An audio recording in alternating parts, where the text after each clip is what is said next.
परम शांति। बापू जी का आज का विशेष संदेश बहुत विशेष है, बहुत इम्पोर्टेंट है। सारी मुरलियाँ कह लीजिए, सारी मुरलियों का सार है, सारे ज्ञान का सार है। जो बेहद का ज्ञान बापू जी ने दिया, उस सब का सार हमें बापू जी ने अपने एक विशेष संदेश में समा कर हमारे सामने रखा है। और हम बच्चों को यही करना है, यही करना है। इसी से हम सबका कल्याण होना है।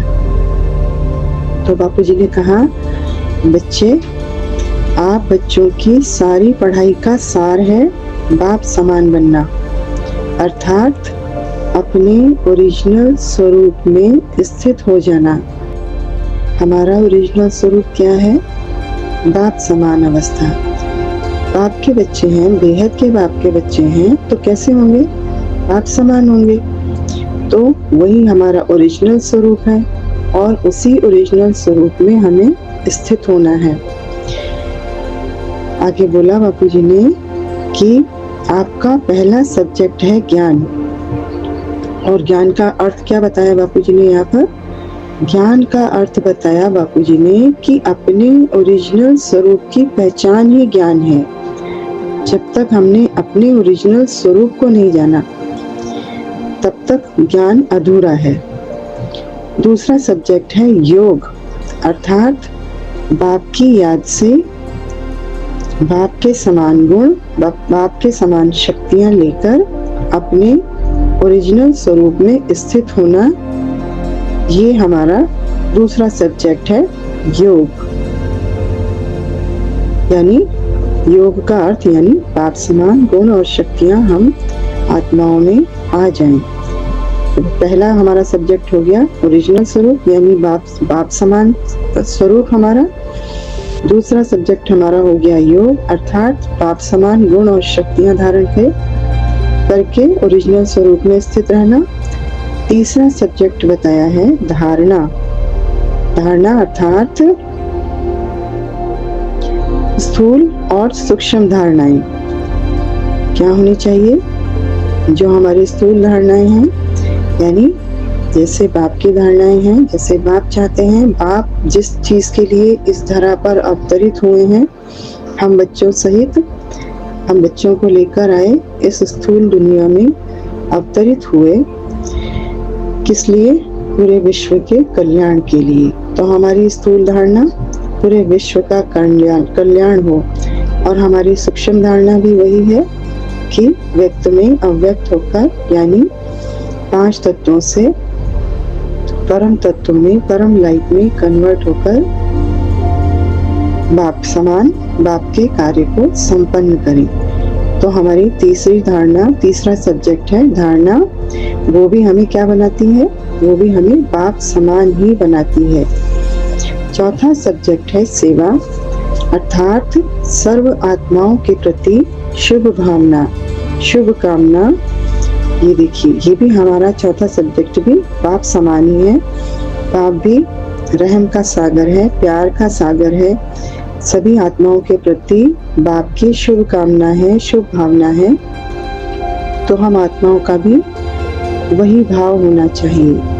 बाप के बच्चे भी बाप समान, यानी सर्व आत्माओं के प्रति शुभ भावना और शुभ कामना। इससे क्या होगा कि हम हर आत्मा के प्रति शुभ भावना और शुभ कामना रखेंगे, तो हमारे सारे हिसाब किताब फिनिश हो जाएंगे।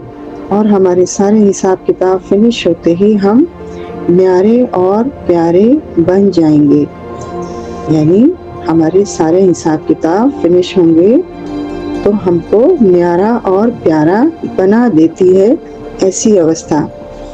आगे बोला बापू जी ने कि बच्चे, बाप समान बनना है तो याद के साथ साथ मनसा, वाचा, कर्मणा की फुल चेकिंग होनी चाहिए। यहाँ पर बोला मनसा मतलब आपका मन और बुद्धि कहाँ भाग रही है। वाचा मतलब आप मुख से क्या बोल रहे हैं। जैसा कि बापूजी बोलते हैं, सोचने से पहले भी सोचो कि क्या सोच रहे हो। तो बोलने से पहले भी सोचो कि क्या बोल रहे हो। तो मनसा वाचा और कर्मणा कैसी होनी चाहिए, उस पर हमारी फुल चेकिंग होनी चाहिए। कर्म भी हमारे कैसे हो रहे हैं, यानी निरंतर कर्मयोगी जीवन चल रहा है या नहीं चल रहा है। निरंतर कर्मयोगी जीवन हमारा क्या है, मन बुद्धि पाप में समाई हुई और मेरा ये 5 तत्वों का शरीर, लाइट का शरीर, और मैं आत्मा इस लाइट के शरीर को अपने से डिटैच होकर के कर्म करते हुए देख रही हूँ।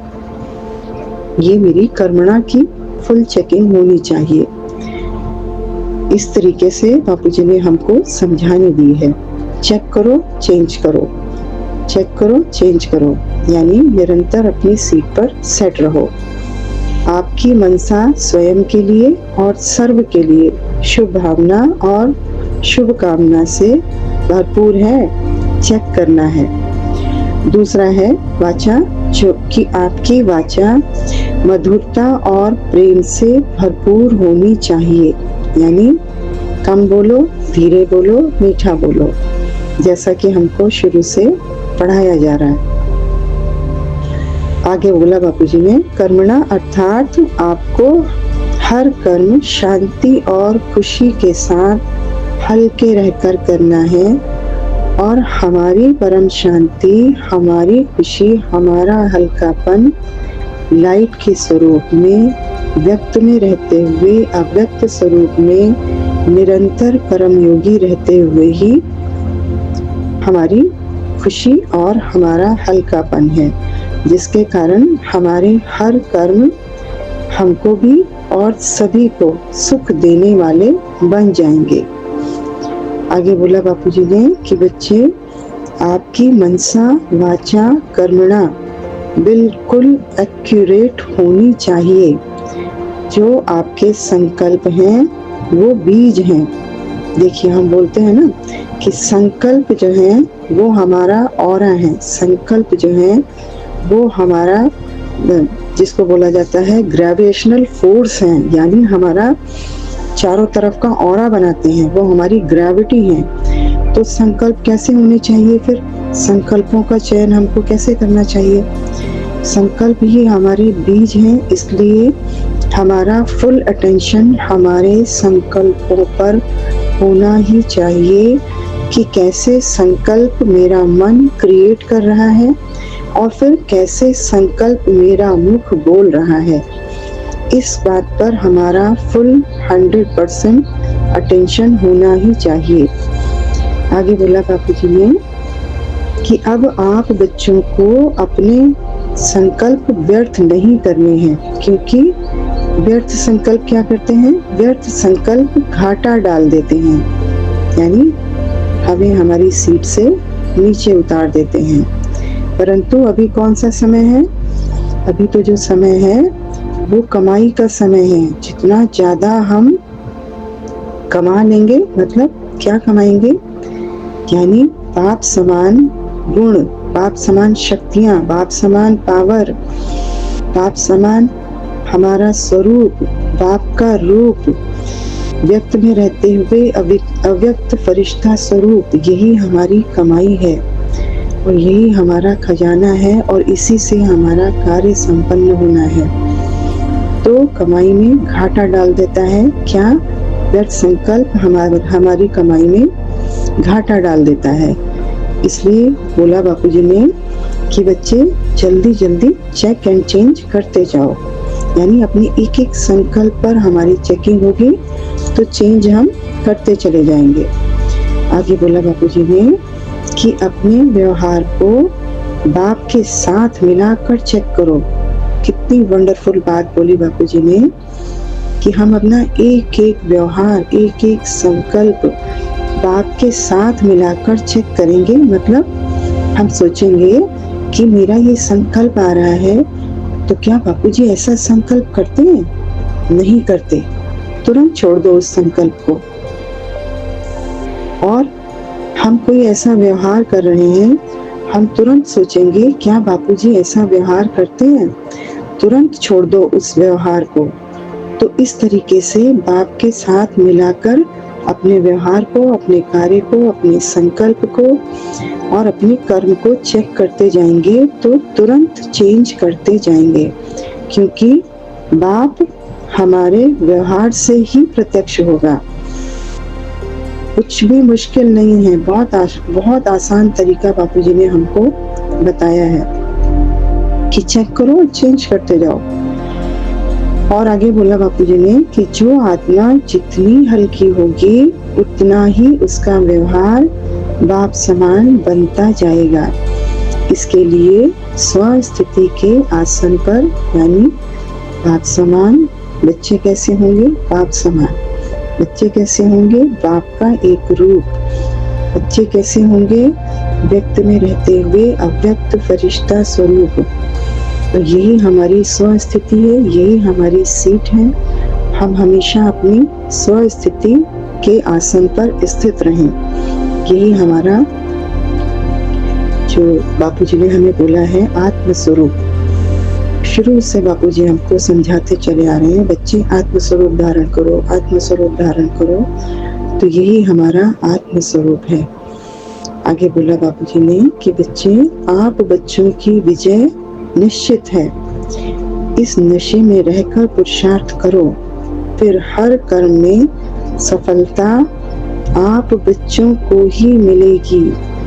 कितनी बड़ी खुशखबरी है। इसी नशे में हम रहें तो सफलता हमारे कदम चूमेगी। बापूजी ने बोला है, वाणियों में बोला गया है कि अपनी घोट तो नशा चढ़े। अब अपनी घोटना क्या है, अपनी घोट यानी मेरे संकल्प बाप समान, मेरा व्यवहार बाप समान, मेरा जो लक्ष्य बाप समान, ये मेरा नशा है। इसी नशे के पुरुषार्थ में रहूं, इसी नशे को मैं घोटती रहूं, तो जो नशा मुझ पर चढ़ेगा वो चढ़ेगा निश्चय बुद्धि का, निश्चिंत रहने का। तो क्या होगा, हर कर्म में सफलता हम बच्चों के कदम चूमेगी। और हम बच्चे, हम अपने कार्य में बाप ने जिसके लिए हमको क्रिएट किया है, अपने उस कार्य को पाने में, उस कार्य को सफल करने में, अपने मोटिव को अचीव करने में, अपने लक्ष्य को पाने में हम बच्चे सफल हुए कि हुए। सफलता हम बच्चों को मिली कि मिली। अच्छा, परम शांति।